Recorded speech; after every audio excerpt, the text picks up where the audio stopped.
Mga kapusong Bangkay sa isa ka lalaki nakitaan nga nagalutaw sa baybay sa Oton, Iloilo. Lalaki ginapatihan hubog kag nahulog sa seawall. Ini ang gintutukan ni Kim Salinas.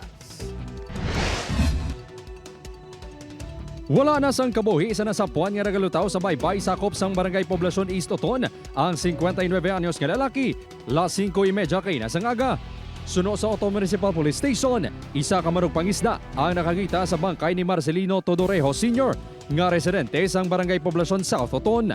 Sa investigasyon sang kapulisan, posible nga nahulog ang biktima sa seawall bangod sa kahulugbon. Masami ko ini nagainom base sa pagbangusisa sang kapulisan sa iya asawa. May pilasanin sa iya kamot.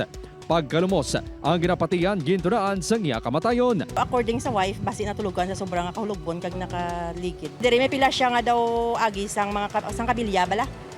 Kaya ang dira sa siwol kung may mga kabilya na siya nga tindog, posible kuno nga nakahawid iya kamot. Sunod sa batas ang biktima, pasado alas 9 kagabi sang naghalin ang iamay sa ilabalay. Yung puli, pag sa timplano pa, tabualan tong gabi nga sa puli.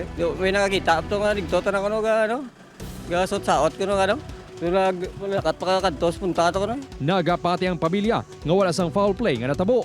Natala na nga ipa-autopsy ang bangkay sang biktima. Pahanumdom sang kapulisan sa mahilig mag-inom-inom. Kung mag-inom bala ka mo, wala na yun ka mo pamatyaga nyo daw. Black na gid nga, hindi naging mo ka paminsan mayo. Ipalihog lang hagan-hagan kay para hindi man ka mo madisgrasya. Upod Kerumel Porquia, Kim Salinas. 1 Western Visayas.